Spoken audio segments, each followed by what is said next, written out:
del piso pélvico. Entonces, para recordarles, pues, que dentro de la zona de la próstata, donde va a sentar aproximadamente el 70% de todos los cánceres de próstata va a ser en la zona periférica, que afortunadamente esta zona periférica está al alcance del examen digital rectal, o sea, del examinador. Entonces, eso es algo importante, ¿no? ¿Por qué? Porque el examen digital rectal sigue siendo muy importante en el diagnóstico de cáncer de próstata y tan es así de que si nosotros tenemos un examen digital rectal patológico y tenemos un marcador tumoral elevado, entonces tenemos la indicación precisa ya de hacer biopsia y empezar ya el estadiaje del problema del cáncer de próstata para tratamiento definitivo. Entonces, tenemos que el cáncer de próstata puede ser la segunda causa de muerte de cáncer en los hombres. Esto a nivel global, a nivel sobre todo de Norteamérica, ¿no? Que son donde tienen las mejores estadísticas, todo. Su incidencia aumenta con la edad, esto no hay duda. Es raro ver cánceres de próstata en menores de 40 años, casi personalmente nunca hemos visto uno de 39 años, y la mayoría va a ser en mayores de 60, 70 años, ¿no? La mayoría de los diagnósticos que se hacen de cáncer de próstata. Claro que con la introducción de las biopsias prostáticas en la prevención, cuando vienen pacientes jóvenes que se les encuentra PSAs, marcadores tumorales elevados, o por imágenes de repente se detecta alguna tumoración, entonces a ellos se les hace primero la biopsia y después se hace y por lo tanto el diagnóstico y el manejo, ¿no? Entonces ahí serían hombres más jóvenes. La probabilidad de que se desarrolle cáncer de próstata en hombres de menos de 40 años de edad es de 1 en 10,000. Miren cuán improbable es. Para hombres de 40 a 59 es de 1 en 103. Y entre los 60 y 79 es de 1 en 8. O sea, aumenta con la edad la probabilidad.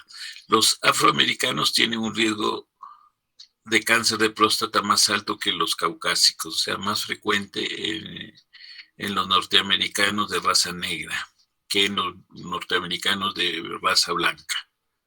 La historia familiar positiva aumenta el riesgo, o sea, está relacionado también en grupos familiares, o sea, está relacionado con los genes. La incidencia es menor en países con dietas bajas en grasas y basadas en vegetales. Básicamente los países orientales tienen menos incidencia. La ingesta de grasa animal y carnes rojas aumenta el riesgo y disminuye con la ingesta de pescado. O sea, como que el consumo de pescado es protector, más no así, que es favorecedor las carnes rojas y la grasa animal. La obesidad y la vitamina D aumentan el riesgo. También por aquí debe estar que aumenta el riesgo también el hábito de fumar. La ingesta de licopeno, selenio, licopeno básicamente en los tomates, selenio, ácidos grasos omega en los peces que viven en las profundidades, y vitamina E. La vitamina E prácticamente ya está descartada como protector. Los últimos estudios más bien son contraproducentes. Según el informe de la Agencia Internacional de Investigación sobre el Cáncer, Globocan, el año 18, la neoplasia que más afecta a los peruanos es la de próstata, que se mantiene, ¿no? Los últimos informes del INEM lo mantienen. Segundo de mama, estómago, colon y cuello uterino. En el Perú se presenta aproximadamente 7,500 casos por año y 3 de cada 10 hombres mueren por la enfermedad. El MINSA en el año 2015 informa que 28 por 100,000 habitantes mueren cada año de cáncer de próstata en el Perú. En segundo lugar está el cáncer de estómago, con mortalidad de 20,7 sobre 100,000. El MINSA en el año 2015 revela que el cáncer se ha convertido en la primera causa de muerte en el país. Antes eran las enfermedades infecciosas y parasitarias. En el mundo, el cáncer más letal y con mayor frecuencia de casos es el de pulmón, segundo el de estómago. Entonces, los factores de riesgo que ya habíamos mencionado antes, nos faltaba y estamos recalcando que el hábito de fumar también aumenta un poco el riesgo. En cuanto a la conducta sexual, el modelo de conducta sexual, las prostatitis, por decir, están relacionadas ya como proceso inflamatorio, puede llevar al desarrollo del cáncer. Antes no expresábamos esto nosotros, pero ahora sí, se han hecho estudios en que los modelos de conducta sexual que producen prostatitis, básicamente el sexo contra natura sin protección, puede producir prostatitis bacteriana y posteriormente un proceso inflamatorio llevar a lo que podría ser un cáncer de próstata. Se han descrito anormalidades cromosómicas en los brazos 8P, 17P, 10Q, otros. La inflamación puede estar asociada al cáncer de próstata. Esto está ya prácticamente confirmado. Hay genes que se relacionan como heredados para el cáncer de próstata, el RNA-cell y el MSR1. Las lesiones proliferativas inflamatorias activadas y células epiteliales proliferantes son probables precursoras de neoplasia intraepitelial prostática, el NIP, y carcinomas prostáticos. Los hombres con antecedentes familiares de cáncer de mama y ovario tienen, por la parte materna, tienen mayor riesgo de presentar cáncer de mama y de próstata. Más del 95% de los cánceres de próstata son adenocarcinomas, o sea, es el más frecuente. El cáncer de próstata es el adenocarcinoma. El restante 5% son casi en su totalidad carcinomas de células transicionales y raramente se presentan sarcomas o carcinomas neuroendocrinos. Las alteraciones citológicas del adenocarcinoma de próstata son núcleos hipercromáticos agrandados con nucleolos prominentes. El citoplasma es ligeramente basófilo y hay ausencia de células basales.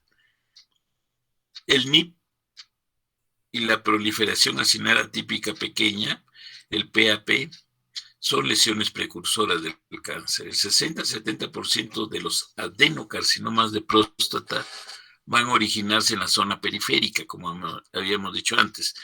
10-20% en la zona de transición, que es la zona exclusiva de la hiperplasia, casi exclusiva donde más frecuente se presenta la hiperplasia prostática benigna. Y solo un 5-10% en la zona central. Entonces acá, para ver las células normales, ¿no?, de los tubulis, cómo tienen un proceso de generación y ya hasta que ya logran constituirse un cáncer localizado y después ya un cáncer totalmente desordenado, ya incluso metastásico. Entonces, más frecuente de los cánceres de próstata son los adenoscarcinomas. Un 5% pueden ser células transicionales, que son las células del urotelio, y 10% neuroendocrinos, ¿no?, las células pequeñas. Para clasificar los cánceres de próstata se emplea la clasificación de Gleason, que es un sistema que se apoya en el aspecto de la arquitectura glandular con el microscopio a poco aumento, generalmente 10 aumentos. O sea, se ve la arquitectura de las glándulas. El patólogo asigna un grado primario al patrón de cáncer que predomina. O sea, es el primer número, o sea, el más frecuente.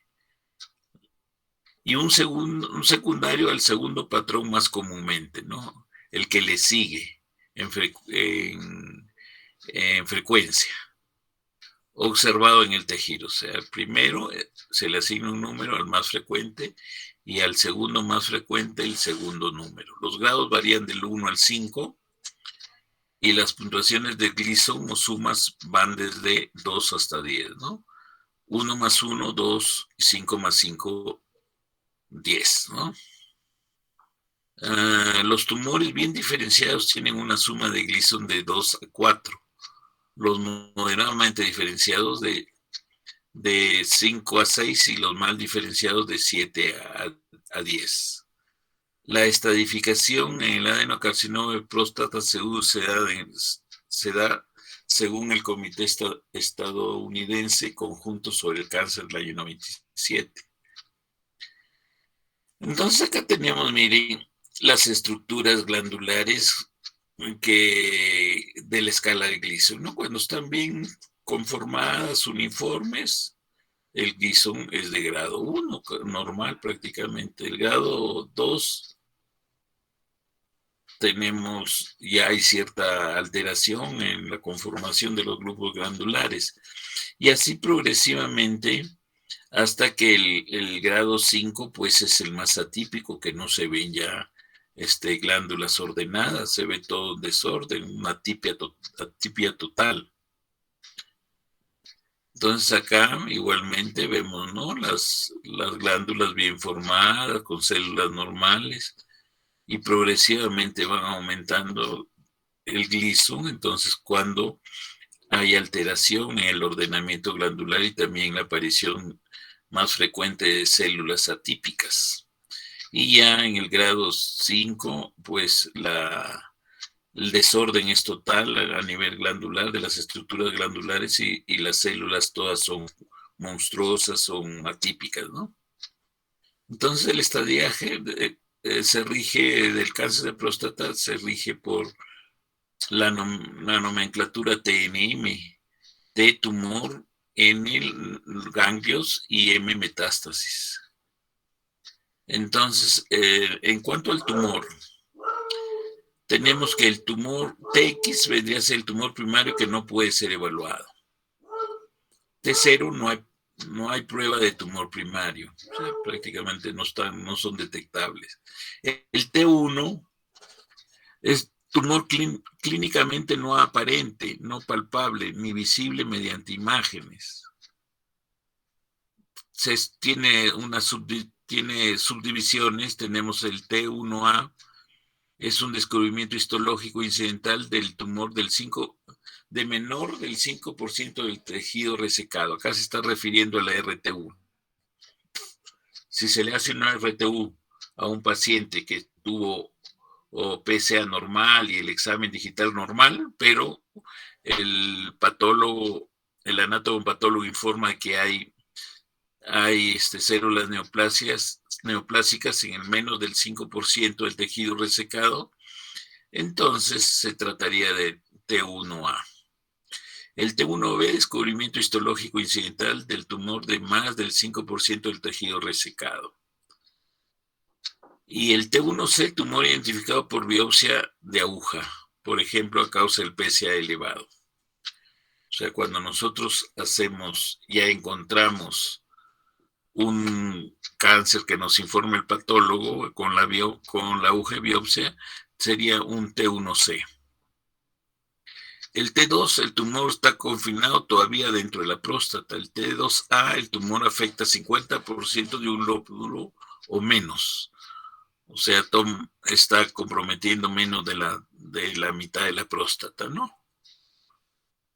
El T2B, el tumor afecta más del 50% de un lóbulo, pero no ambos lóbulos. O sea, puede ser el 70% de un lóbulo está tomando, entonces T2B. Y el T2C, el tumor afecta ambos lóbulos. Puede ser 20% en un lado y 20% en el otro, pero si están tomados los dos ya es T2C.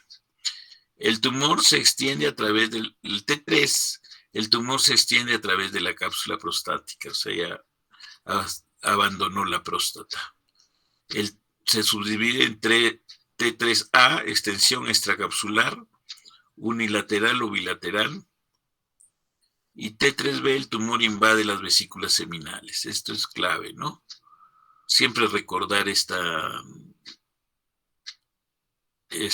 estadiaje. T3B, cuando ya está comprometida la vesícula seminal, o sea, realmente ya es un cáncer bastante avanzado. Y el T4, el tumor está fijo, invade estructuras adyacentes distintas a las vesículas seminales, como puede ser el cuello y la vejiga, o sea, ya está invadiendo vejiga, el esfínter externo, puede invadir el recto, invade los músculos elevadores o la pared de la pelvis. En cuanto al estadiaje de nódulos, ganglios linfáticos regionales, NX cuando ganglios linfáticos regionales no fueron evaluados. N0 no existe metástasis en la linfática regional. Y N1, metástasis en ganglios linfáticos regionales. La M, para ver metástasis a distancia, fuera de la glándula, tenemos MX, metástasis a distancia que no puede ser evaluada, no evaluada por modalidad alguna. M0, no hay metástasis a distancia. M1, metástasis a distancia, subdividida en M1A, ganglios linfáticos no regionales. M1B, huesos. Y M1C, otros con enfermedad óseo sin esta. Otros sitios con enfermedad óseo sin esta. Entonces acá tenemos lo mismo. Acá tratando de esquematizar, ¿no? Entonces el T1A, por decir que está acá, extensión menor o igual al 5% del tejido resecado. O sea, de todos los chips que se han resecado en la RTU, menos del 5% tienen cáncer. Se ha encontrado cáncer, ¿no? El T1B es cuando es el T1B, extensión mayor al 5% del tejido resecado. Entonces acá, esquemáticamente, el T2A, menos del 50% de un lóbulo. El T2B, más del 50% de un lóbulo. Y el T2C, cuando compromete ya los dos lóbulos. T3, acá lo importante es el T3B, el tumor invade la vesícula seminal. Ya invadió la vesícula seminal, T3B.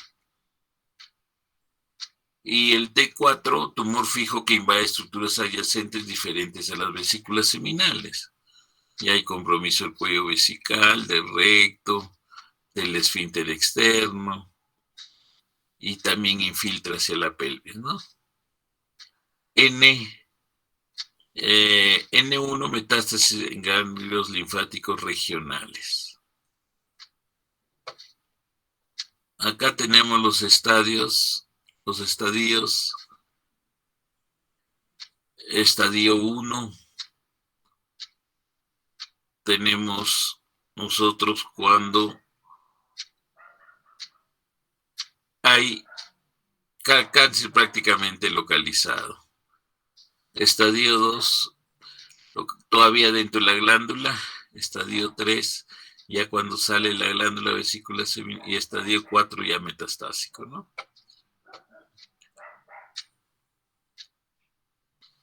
Y es lo mismo. Bien, patrones de progresión.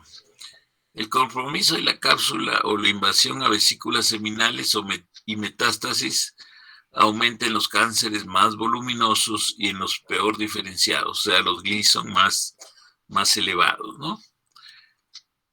La penetración en la cápsula se da a lo largo de los espacios perineurales. El compromiso rectal es raro. Las metástasis linfáticas se dan principalmente en la cadena del ganglio linfático del obturador. Siempre hay que revisarlo. Luego se dan en los ganglios ilíacos, presacros y periaórticos. Las metástasis a huesos se dan en orden decreciente en el fémur proximal, la pelvis, la columna torácica, costillas, esternón, cráneo y húmero. Las metástasis óseas son lesiones osteoblásticas. Las metástasis viscerales se dan en pulmón, hígado y glándulas suprarrenales. En cuanto a los síntomas, generalmente es un cáncer asintomático, o sea, da síntomas en la etapa final ya de su evolución, o sea, cuando generalmente ya es metastásico.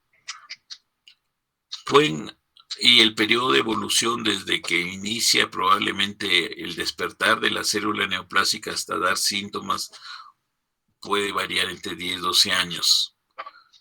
En promedio, ¿no? Hay cánceres más agresivos que duran mucho menos, evolucionan en mucho menos tiempo.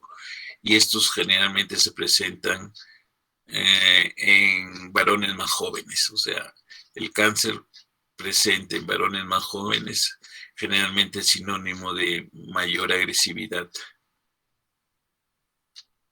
Pueden haber síntomas miccionales de llenado de vaciado y la característica pues es de que el paciente llega a la consulta sin haberse hecho nunca ningún estudio previo y que de un momento a otro, en los últimos 1, 2, 3 meses empieza a tener síntomas del tracto urinario inferior, ¿no? Y aparte también puede ir paralelamente, ya está presentando síntomas generales, ¿no?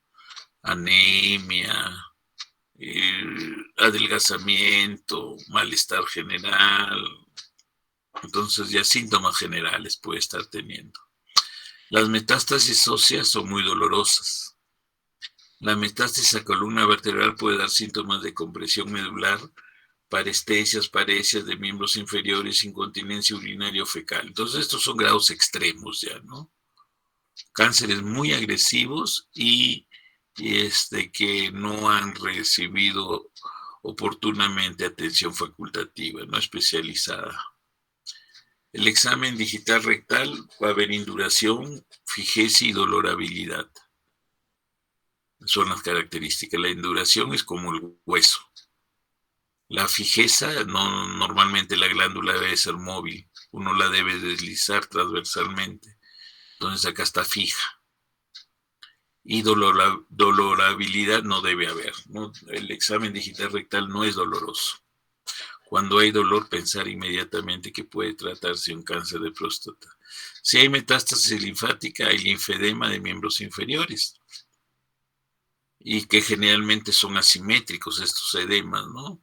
No son simétricos como pueden ser los edemas de origen cardíaco, renal, o por problema de hipoproteinemia, que son generalmente simétricos. Acá son asimétricos, o sea, se da en un miembro inferior. Puede haber signos de compresión medular, como debilidad o espasticidad en los miembros inferiores. Esto, como les digo, ya en casos muy extremos de evolución de la enfermedad, ¿no?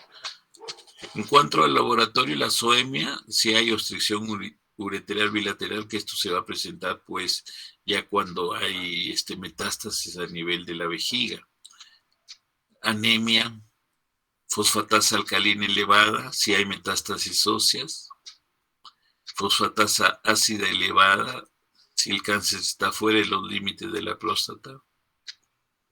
En cuanto a los marcadores tumorales, el principal pues es el PSA, que es una proteasa serina producida por los tejidos benignos y malignos de la próstata. Valor normal es 4 nanogramos por mililitro. El PSA no es específico para cáncer de próstata. Puede estar elevado en la hiperplasia prostática benigna, en instrumentación uretral como una cistoscopía, en las prostatitis, en el examen digital rectal, en manejar bicicleta, pose eyaculatoria, etcétera, etcétera. Los valores entre 4 y 10. La posibilidad de cáncer es aproximadamente el 30%. O sea, cuando obtenemos estos valores estamos obligados a descartar que no haya un cáncer inicial de próstata.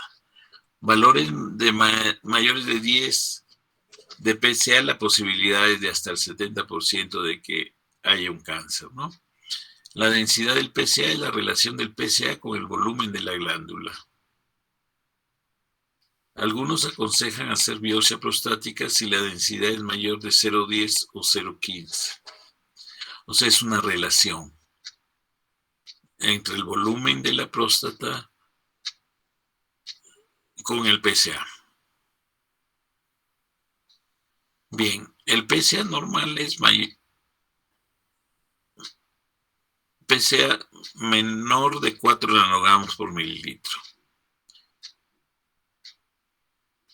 Los valores mayores de 4 nanogramos por mililitro es específico del órgano, o sea que ahí está alterado el órgano, pero no es específico de cáncer. ¿Ya?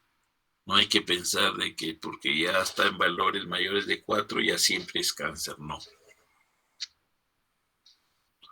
Entonces hay algunos índices de referencia para de acuerdo a la edad, pero no son tan importantes estos, ¿no? Pero algunos kits los informan como tales, ¿no? O sea, nos dan rangos de normalidad al costado, que hay que confrontarlos.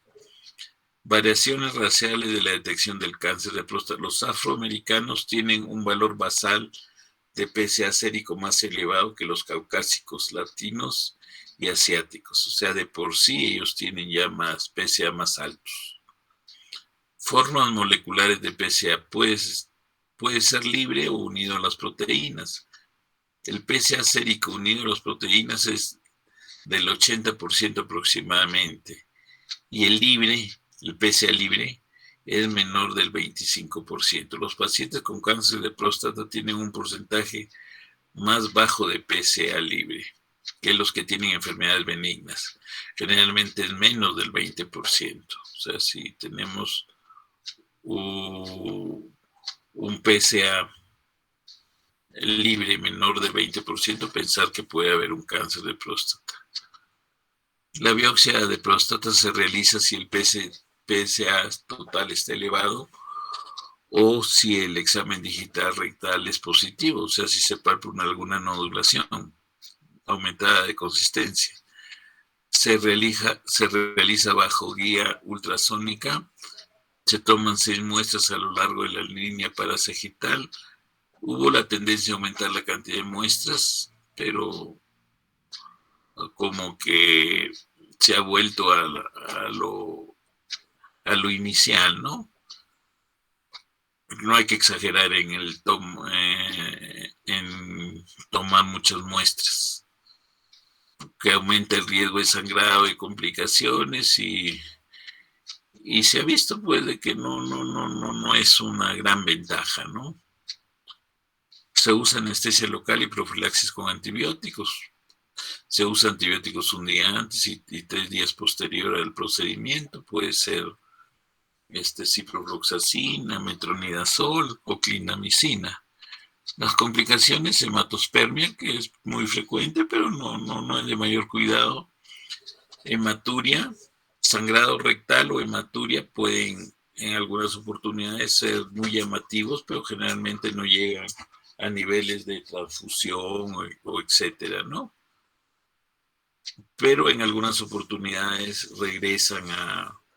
cuando se hace el procedimiento en forma ambulatoria, regresan a la emergencia y hay que estabilizarlos y con reposo, generalmente la mayoría de veces va a parar el sangrado. Fiebre, esto último ocurre en el 4.2 de los pacientes. La fiebre, pues, sobre todo cuando se presenta horas, pueden ser 2, 4, 6 horas posteriores al procedimiento. Hay que evaluarla bien porque puede ser el inicio de una bacteriemia y septicemia posterior. Entonces, ¿cómo se toma la muestra de biopsia prostática? Con ayuda sonográfica. Entonces, igualmente, la biopsia, las zonas sospechosas son nodulaciones hipoecogénicas, sobre todo cuando están próximas a la cápsula prostática. Y también cuando difuminan, o sea, cuando se ve en forma borrosa la cápsula. La ultrasonografía, en cuanto a las imágenes, la ultrasonografía, el cáncer de próstata muestra el aspecto de una lesión hipoecoica en la zona periférica. Sirve para determinar el volumen de la próstata, el cual es preciso conocer para calcular la densidad del PSA. Sirve también en la aplicación de criocirugía y braquiterapia. resonancia magnética endorrectal, la tomografía axial computarizada. Los cortes transversales son útiles para excluir la presencia de metástasis a nivel de los ganglios linfáticos, ¿no? O sea, es mucho mejor porque nos sirve para el estadiaje ya, ¿no? Para ver si hay compromiso ganglionar. La gammagrafía ósea es para descartar metástasis óseas. Entonces acá tenemos pues una ecografía transrectal. Vamos a ver zonas así irregulares, hipoecoicas, y acá con una distensión, compromiso a nivel de la cápsula. Entonces igualmente se ven imágenes hipoecoicas muy sugestivas, y con alteración, miren acá, de la zona de la cápsula, ¿no? Zona hipoecoica muy pegada a la zona de la cápsula con irregularidades de la misma, entonces sospechosa de cáncer. La gammagrafía ósea para estadios avanzados, para descartar que si hay metástasis óseas. El diagnóstico diferencial: hiperplasia prostática benigna, prostatitis granulomatosa crónica, infarto prostático, litiasis prostática, enfermedad de Payet, prostatitis crónica bacteriana. Detección para cáncer de próstata: control anual a partir de los 50 años, si no hay antecedentes de cáncer de próstata. Eso es lo que se debe promover, ¿no? A partir de los 50 años, si no hay antecedentes. ¿Y en qué va a consistir? Necesariamente en hacer un examen digital rectal y incluir un marcador tumoral PSA total. Hombres con antecedente de cáncer de próstata o cáncer de mama y ovario deben iniciar su control a los 40 años, 10 años antes. En cuanto al manejo, el tratamiento depende de qué momento se encuentra la enfermedad. Si es una enfermedad localizada, el tratamiento se basa en el grado y etapa del tumor, la esperanza de vida, la morbilidad y las preferencias del médico y paciente. Puede ser, si es una enfermedad localizada, una obstrucción y vigilancia, observación y vigilancia activa, que básicamente se realiza con el examen digital rectal, el PSA total y la biopsia, ¿no? Un monitoreo que se hace. La prostatectomía radical está indicada también para la enfermedad localizada. Puede ser vía perineal, que fue primeras probablemente que se hicieron radicales, fueron perineales a inicios del siglo pasado, en 1904. La retropúbica, que es la que instaló pues Milling en el año 45, y es que después se les hizo algunas mejoras, ¿no? Para hacer la preservación de las bandeletas de los nervios.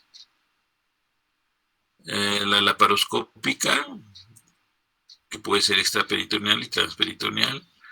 La robótica, igualmente, ¿no? Que siguen todos los principios de Walsh que los imprimió, que los estableció a fines de la década del 70, el 80, ¿no? Entonces la misma técnica se sigue, pero ya con la cirugía mínimamente invasiva, ¿no? La laparoscópica y la robótica. En Estados Unidos más del 90% de todas las prostatectomías radicales se hacen con robot. Los tumores de grado Gleason mayor de 7 tienen un grado de progresión más alto que los tumores de grado bajo. O sea, hasta Gleason 6 es una progresión, por decir, tienen una progresión muy lenta. Se podría considerar que son de bajo riesgo. La supervivencia libre de enfermedad a 10 años con Gleason de 2 a 6 es de más de 70%. Los de Gleason 7, 50%. Y los Gleason mayores de 8, 9 y 10, 15% únicamente. O sea, son de mucho más alto riesgo, ¿no? No tanto así los de Gleason menores de 6 o menor. Entonces acá está para ver, ¿no? Ahí está la glándula, cómo hay que hacer la prostatectomía radical. Hay que seccionar la uretra, tratando de preservar el esfínter externo y también tratando de preservar nosotros las bandeletas neuronales, ¿no? Últimamente también se trata de preservar lo más que se tiene a nivel del cuello vesical para mejorar la continencia y también alejarnos un poco porque hay algunos filetes que están relacionados con los problemas de disfunción eréctil. Entonces, hay que ser menos traumático dentro de lo posible, cosa que lo hace de mejor manera la cirugía robótica, indudablemente. Entonces, una pieza quirúrgica. Las complicaciones inmediatas de la prostatectomía radical son la pérdida sanguínea. La pérdida sanguínea ha disminuido, pues, con la mayor adiestramiento de los cirujanos los urólogos laparoscópicos y robóticos.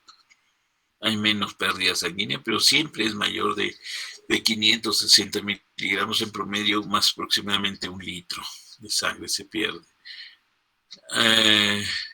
Otra complicación sería la lesión rectal y lesión ureteral, que son raras. Las complicaciones perioperatorias son trombosis venosa profunda, embolia pulmonar, que son eventos muy graves, ¿no? Una embolia pulmonar, una trombosis venosa profunda, linfocelia e infección de herida. Las complicaciones tardías son la incontinencia urinaria un 20% y la disfunción eréctil un 30%. Esto cada vez se va disminuyendo, ¿no? Por que las técnicas mínimamente invasivas están siendo más selectivas en preservar las bandeletas neuronales, también de preservar los filetes que van a nivel del cuello, las zonas esfinterianas. Radioterapia con terapia externa, otro tratamiento. Habíamos visto la vigilancia, habíamos visto la cirugía, la prostatectomía radical, tenemos la radioterapia con radiación externa. Es buena, pero también puede lesionar órganos vecinos, ¿no? La braquiterapia es más selectiva, se usa como guía de ultrasonido transrectal, se implantan semillas de yodo 125 y paladio 103. La criocirugía también es una alternativa, se usan criosondos pequeñas. Acá la implantación de semillas, las semillas en la braquiterapia. Y la enfermedad recurrente. Nosotros hablamos de enfermedad recurrente si se eleva el PSA después del tratamiento inicial con cirugía o radiación. Se usa radiación de salvamento, privación de andrógenos, o sea, son ya otros momentos, ¿no? Y la enfermedad metastásica. En la enfermedad metastásica hay alternativas como la orquiectomía bilateral, que es preferible en el Ministerio de Salud porque tenemos los agonistas LH-RH que son muy caros, no los tiene el Ministerio de Salud, sí los tiene la Seguridad Social. Nosotros, para asegurarnos aproximadamente el 90% de la deprivación androgénica, entonces le hacemos la orquiectomía bilateral y estamos garantizando gran parte del tratamiento. Se utiliza también el dietilestilbestrol, el ketoconazol, los agonistas LH-RH, el acetato de leprolida intramuscular, que hay dosis cada mensual o cada 3 meses. El bloqueo androgénico total, un antiandrógeno con un agonista LH RH o orquiectomía, ¿no? Un antiandrógeno. Tratamiento. Entonces vamos a revisar el seguimiento activo, que consiste. Es una terapia adecuada para pacientes con cáncer de próstata a los que se les puede ofrecer un enfoque curativo. Es diferente de la espera en observación o watchful waiting. que tiene un tratamiento no curativo, solo sintomático en pacientes que no se puede realizar terapia local agresiva. Los varones con cáncer de próstata de bajo riesgo y una esperanza de vida mayor de 10 años son buenos candidatos para el seguimiento activo. Están incluidos cáncer de próstata clínicamente limitado, o sea, T1 y T2, Gleason de grado menor o igual a 6, cuando hay 3 o menos biopsias que indiquen la presencia de cáncer, cuando hay menor o igual al 50% de cada biopsia que indique la presencia de cáncer, cuando el PSA es menor de 10 nanogramos por mililitro. Se considera que hay progresión del cáncer cuando el tiempo de duplicación del PSA con un umbral de entre menor de 2 años y menor o igual a 4 años.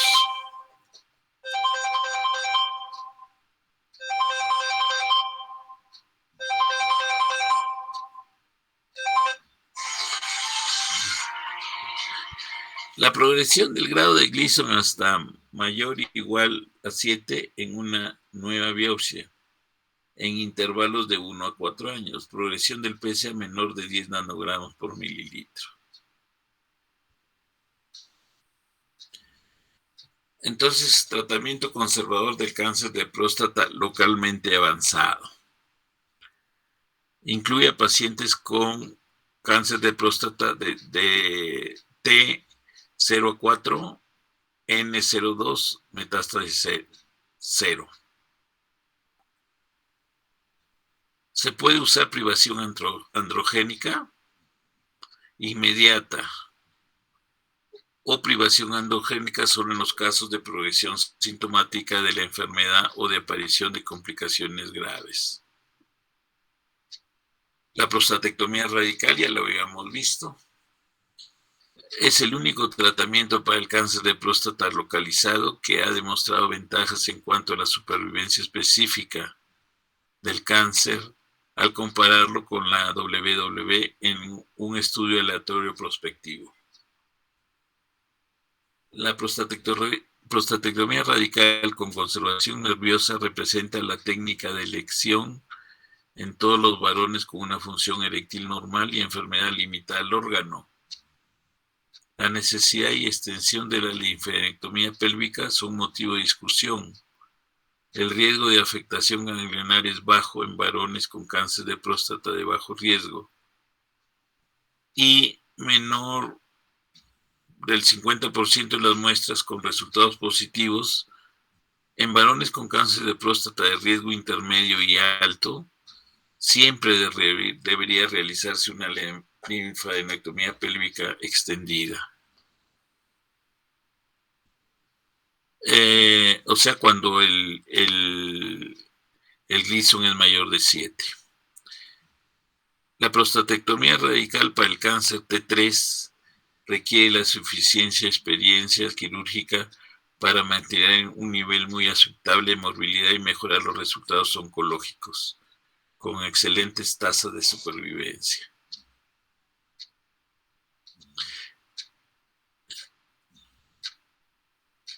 Específica del cáncer del 95, 90 y 79% a los 5, 10 y 15 años respectivamente.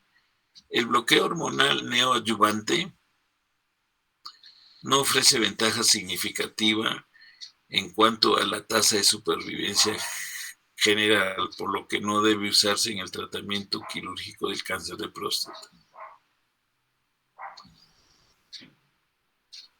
El tratamiento de privación androgénica adyuvante tras o posterior a la prostatectomía radical es objeto de debate. Los estudios últimos no han demostrado ninguna ventaja en la tasa de supervivencia general al incorporar 150 miligramos de bicalutamida por día en el tratamiento estándar. Los pacientes T1, T2, N0 o T3, N0 con alto riesgo de fallo local tras una prostatectomía radical por márgenes positivos o invasión de vesículas seminales y PSA negativos, se les puede ofrecer dos opciones dentro de un consentimiento informado: radioterapia inmediata y supervisión clínica y biológica seguida de radioterapia de rescate. Radioterapia externa. Se usa la radioterapia conformada en 3 dimensiones y la radioterapia de intensidad modulada. 2 tipos, ¿no?, de radioterapia externa. Para RT se recomienda una dosis máxima de 24 Gauss para el tratamiento de cáncer de próstata de bajo riesgo. Para el cáncer de próstata de riesgo intermedio, muchas series han demostrado un impacto significativo al aumento de la dosis en cuanto a la supervivencia, sin evolución a 5 años en el cáncer de próstata, dosis entre 76 y 81 Gauss. La terapia de privación androgénica concomitante y adyuvante durante 3 años, si es obligatoria, representa la norma actual para el tratamiento radioterapéutico del cáncer de próstata de alto riesgo. La braquiterapia transperineal a baja dosis es una técnica segura y eficaz para el cáncer de próstata de bajo riesgo, o sea, menores de 6, de Gleason 6. Se usa en estadios T1, C, T2A, N0, M0. Grado de Gleason menores de 6. Nivel inicial de PSA menor de 10 nanogramos por mililitro. Y menor o igual al 50% de muestras que indiquen la presencia de cáncer. Volumen prostático menor de 50 mililitros. Buen score internacional de síntomas prostáticos. Se usa la braquiterapia de baja dosis sin agregar TPA, neoadyuvante o adyuvante. ¿Cómo seguimos a los pacientes con cáncer de próstata? Los pacientes a los que se les diagnostica cáncer de próstata son sometidos a tratamiento local con intención curativa. Suelen ser sometidos a un seguimiento mínimo de 10 años utilizando el PSA sérico, anamnesis específica de la enfermedad, examen digital rectal si se sospecha enfermedad localmente recurrente. Bien. Entonces, eso era lo relacionado al cáncer de próstata. Vamos así muy sucintamente a hablar lo que es trasplante renal y al final, si hubiera alguna pregunta, ¿ya?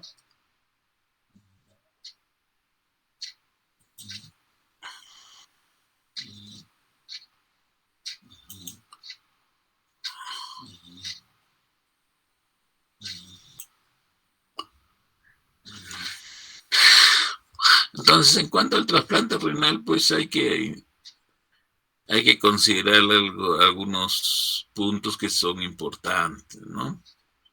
Por ejemplo, el trasplante de riñón es reconocido como el mayor avance de la medicina moderna a la hora de proporcionar años con una elevada calidad de vida a pacientes con falla renal irreversible. O sea que ha desplazado, pues, a las hemodiálisis, a las diálisis en general, ¿no? El primer trasplante de órgano exitoso fue el de riñón, realizado entre gemelos idénticos en la ciudad de Boston, el año 54. Este era el principal problema, no el rechazo. Por eso en idénticos no había pierde. El trasplante renal de donante vivo es una excelente alternativa para el paciente joven en situación de prediálisis porque ofrece mejores resultados. El trasplante renal es en la actualidad un procedimiento electivo o semielectivo de rutina para pacientes a los que se les ha efectuado una preparación y evaluación preoperatoria cuidadosa. Precisa de cirujanos formados en dicho campo y el trasplante renal más habitual es el heterotópico, con anastomosis de los vasos renales a los ilíacos, o sea, se coloca en la fosa ilíaca derecha, y del uréter a la vejiga, situándose el injerto en el retroperitoneo de la fosa ilíaca derecha o izquierda, y raramente en la fosa lumbar izquierda, en el caso que sea ortotópico, ¿no? Un trasplante ortotópico. El tratamiento inmunosupresor debe ser individualizado, buscando la sinergia inmunosupresora y el mejor perfil de seguridad, y debe adaptarse a las diferentes etapas del trasplante renal.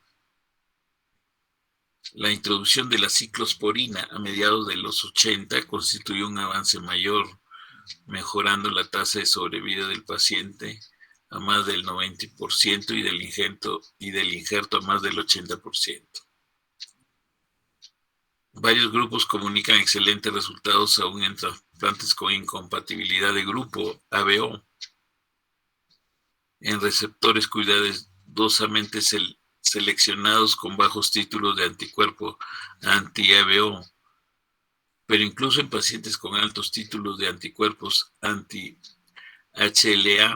o sea, los antígenos de histocompatibilidad, específicos de donante previamente considerados intransplantables.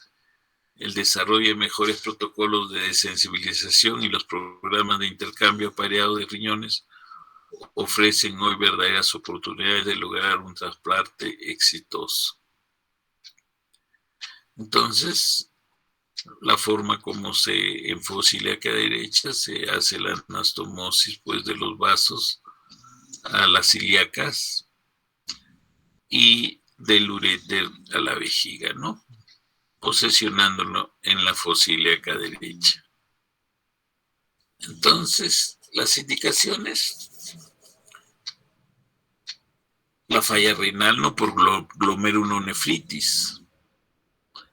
La glomerulonefritis pueden ser postinfecciosas, membranosas, membrano proliferativo, etcétera, etcétera, ¿no? Las pielonefritis, las enfermedades hereditarias. Tenemos la poliquistosis renal, que es el síndrome de Al por enfermedad quística medular. La poliquistosis renal incluso puede el niño venir nacer ya con disfunción total renal, porque no se le debería hacer un trasplante inmediatamente o mantenerlo en diálisis hasta que se consiga hacerle un trasplante renal. Generalmente el diagnóstico aquí se hace los estudios de preparto, ¿no? Durante la gestación. Tenemos las alteraciones metabólicas, son muy frecuentes, ¿no? La diabetes mellitus, la amiloidosis, la gota. Tenemos las nefropatías tóxicas, enfermedades sistémicas, lupus, síndrome hemolítico urémico, tumores congénitas, nefropatía aguda irreversible, trauma. Las contraindicaciones absolutas tenemos el cáncer reciente o metastásico. Infección activa, aguda o crónica. Alto riesgo de no sobrevivir a la cirugía. Expectativa de vida menor de 2 años. Enfermedad psiquiátrica grave, crónica y no controlable. Y relativas tenemos una mayor cantidad, ¿no? Ahora, por ejemplo, la edad mayor de 75 años biológica una contraindicación relativa. Cáncer previo no controlado, malformación grave del tracto urinario, drogadicción o alcoholismo, incumplimiento terapéutico reiterado, nefropatía activa clínica o serológica, riesgo de recurrencia grave, hepatitis B con replicación viral, comorbilidad severa extrarrenal, coagulopatía severa, retraso mental severo, que va en relación con el incumplimiento terapéutico, ¿no? Infección por VIH complicada. Entonces la evaluación pues tiene que ser completa para casa, hacerle un tamizaje completo. Y se llega pues al trasplante renal cuando el clearance de creatinina de 10 a 15 mililitros por minuto, o sea, un fallo renal total. Entonces, la insuficiencia renal terminal vendría a ser la indicación principal.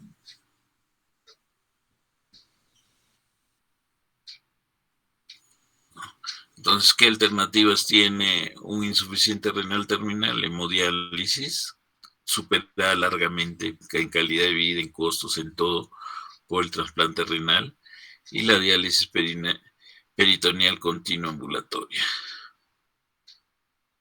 Entonces, ahí está un trasplante renal.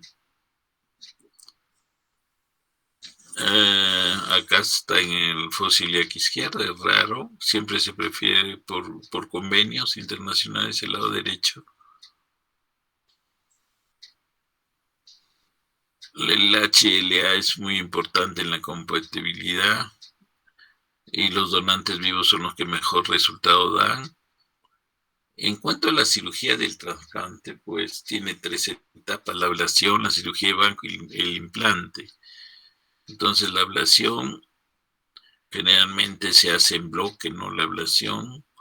Para otros tipos de trasplante también ser utilizados.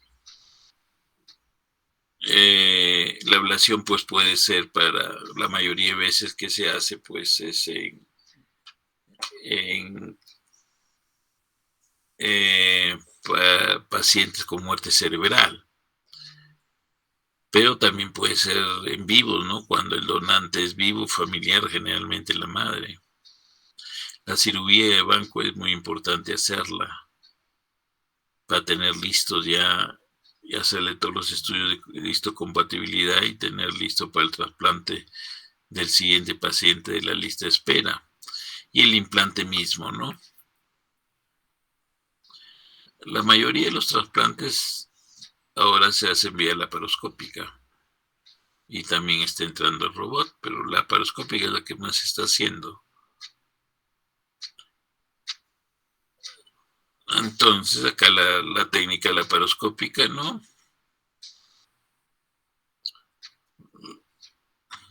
Los trocars y la mano asistida. La ablación renal, o sea, obtener el espécimen, el riñón. Entonces, tiene sus pasos, ¿no?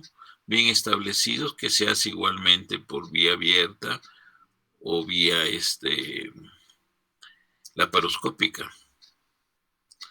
Entonces, después viene la cirugía de banco, que hay que mejorar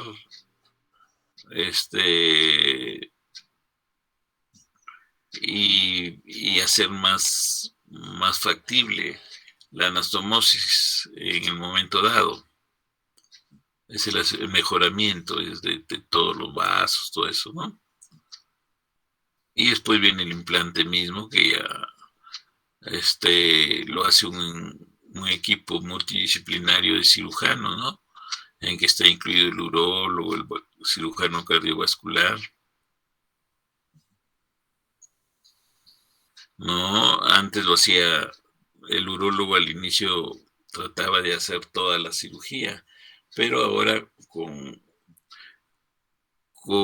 la introducción ya de la microcirugía, el cirujano vascular no lo hace en forma más ágil y dejándole relegado solo al tiempo urológico al urólogo, o sea, básicamente la anastomosis del uréter a la vejiga, ¿no?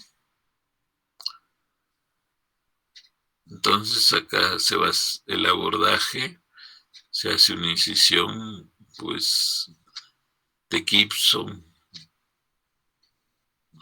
en fosa ilíaca derecha y se coloca el riñón en la zona retroperitoneal.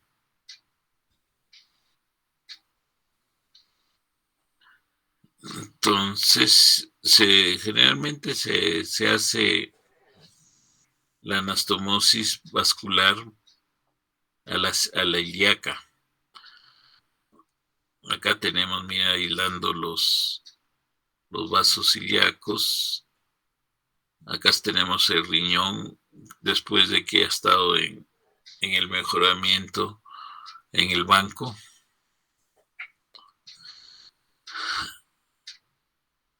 Y el tiempo vascular, como les decía, se hace más hacia la ilíaca externa, en un 78%. Al ilíaco común, raro, un menor porcentaje, un 20%. Y la anastomosis venosa, término lateral a la ilíaca externa también, en el 76% de casos. Y a la ilíaca común, en 21%. O sea, mucho más se hace la anastomosis hacia las ilíacas externas, tanto arterial como venoso. El tiempo urológico, pues, se hace generalmente sin aperturar vejiga. Se hace una anastomosis externa, haciendo un trayecto submucoso. Entonces hace una incisión de toda la pared muscular hasta buscar la mucosa. Prolapsa la mucosa y se hace la anastomosis del uréter a la mucosa y después se le hace un túnel submucoso para la continencia, ¿no? Esa es la técnica que se hace mayormente. Algunos dejan el catéter doble J, pero no es absolutamente necesario.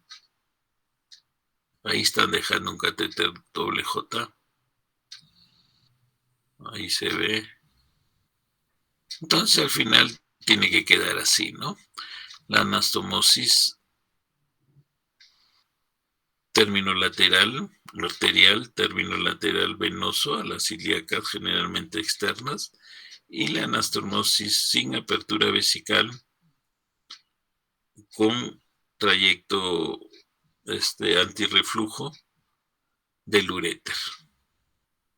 Entonces, esta es cómo queda al final el paciente con esta incisión tipo Gibson así. Bien, entonces estas son las técnicas que se usan antirreflujo. Esta es la que más se usa, la One Stitch, externamente nomás. Entonces acá tenemos las complicaciones del trasplante renal. Tenemos las precoces generales de dehiscencia de herida, infección, rotura del injerto renal, etc. La necrosis tubular aguda es muy precoz en las primeras horas. Vascular, sangrado, puede haber sangrado, trombosis arterial o de la vena renal, linfática, linfoceles, que generalmente son mediatos, no son inmediatos, urológica, obstrucción en la zona de anastomosis, fístula urinaria cuando hay dehiscencia de la rafia, rechazo hiperagudo, acelerado, agudo, nefrotoxicidad por anticalcineurínicos. Y las tardías tenemos la estenosis de la arteria renal infecciones, enfermedad cardiovascular, hipertensión arterial, nefropatía crónica del injerto, recurrencia de nefropatía, tumores, enfermedad ósea, gastrointestinales, pancreáticas y hepáticas, cutáneas, hematológicas, oculares, neurológicas, metabólicas, incluida diabetes mellitus. Entonces estas son las complicaciones, ¿no? La ausencia de la función del trasplante renal en las primeras horas tras la cirugía, a pesar de una adecuada hidratación del receptor, es usualmente diagnosticada de necrosis tubular aguda. Si se han descartado causas obstructivas o vasculares, habitualmente se resuelve en días. Pero si la oliguria persiste en la segunda semana post-trasplante, se debe realizar una biopsia para descartar rechazo agudo o nefrotoxicidad por anticalcineurínicos. El rechazo es la principal complicación tras el trasplante renal y se puede clasificar en hiperagudo, ocurre a las 48 horas tras la vascularización del injerto y obliga a su extirpación. Se caracteriza por trombosis intravascular iniciada por los anticuerpos citotóxicos preformados dirigidos contra los antígenos endoteliales del donante. Con la prueba cruzada que se realiza actualmente, pre-trasplante, la incidencia ha disminuido hasta ser de 0,1 a 1%.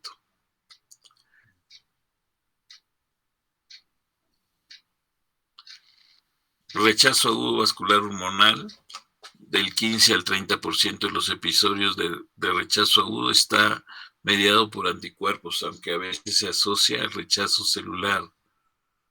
Predominan los cambios celulares y glomerulares con fenómenos de endotelialitis. Inicialmente pueden progresar hasta arteritis necrotizante. En los últimos años se ha descrito una entidad con mal pronóstico que es el rechazo agudo humoral y que se define mediante los siguientes criterios: rechazo agudo córtico resistente, que requiere anticuerpos antilinfocitarios, lesiones histológicas de vasculitis y necrosis fibrinoide, junto con depósitos generalizados de C4D en los capilares peritubulares. Detección de anticuerpos donantes específicos no detectados previamente. En cuanto a la inmunosupresión, hay inmunosupresión primaria, tiene como objetivo prevenir el rechazo agudo y crónico. Durante las primeras semanas post-trasplante se denomina terapia de inducción por ser más intensa y potente. La que se administra en forma crónica se denomina terapia de mantenimiento. Tratamiento del rechazo agudo trata de frenar la lesión inmunológica del injerto y es muy potente y de corta duración. Se utilizan los corticosteroides por vía intravenosa oral y los anticuerpos monoclonales o policlonales. Entonces acá están los medicamentos que se usan para lograr la inmunosupresión. Entonces las complicaciones quirúrgicas ya las habíamos visto más o menos, ¿no? Pueden ser de la vía excretoria, las fístulas, la discesis, las vasculares, estenosis, trombosis. Y las no quirúrgicas están los rechazos, ¿no? Que ya habíamos visto. El hiperagudo, agudo y crónico. Muy bien, entonces, con esto, pues, ya hemos dado por concluido nuestras dictado de clases teóricas y lo que nos queda, pues, es el examen. El examen va a ser bastante simple en el sentido de que vamos para limitar y que no contesten a veces cosas muy extensas, ¿no? Vamos a limitar, ¿no? Por decir, poner determinadas características de tal alteración. Diga usted las dos principales características de tal alteración. ¿ya? Entonces ustedes tienen que escoger cuál es la más frecuente y la más común, la más relacionada con el mal. Pero así para evitar las grandes, porque hay veces las respuestas son muy amplias, ¿no? Hay respuestas de una página y la pregunta hay veces siempre está bien dirigida. Traten de captarle la esencia de la pregunta y ceñirse a eso, porque es igual si ustedes responden lo que es adecuadamente, no se necesitan explayarse de más, o sea, responder más cosas de lo que le están pidiendo, no hacer eso, ¿ya? Muy bien, el día jueves entonces nos vamos a ver nuevamente de 3 a 4 para el examen. Inmediatamente nosotros vamos a hacer las calificaciones en 24 horas, les vamos a estar dando sus promedios. Cualquier duda, cualquier observación que hagan, algún reclamo, entonces lo hacemos en esas 24 horas hasta el día viernes, probablemente hasta las 12 de la noche, ¿ya? Las notas probablemente van a estar el día viernes a partir de las 2 de la tarde. Cualquier reclamo, sí que haya, en las noches será. ¿Ya? Muy bien, entonces a estudiar no está difícil. Va a haber una pregunta de cada. No va a entrar trasplante renal, ya le estoy dando algo. No va a entrar trasplante renal. Hasta cáncer de próstata van a haber dos preguntitas. ¿Ya? Muy bien, entonces hasta ahí quedamos. Gracias, doctor. Gracias, doctor. Hasta luego. Gracias. Gracias, Gracias, doctor. doctor. Gracias, doctor. Muchas gracias. Hasta luego, nos vemos. Suerte en su examen. Gracias, doctor. Hasta luego. Gracias, doctor. Gracias, doctor.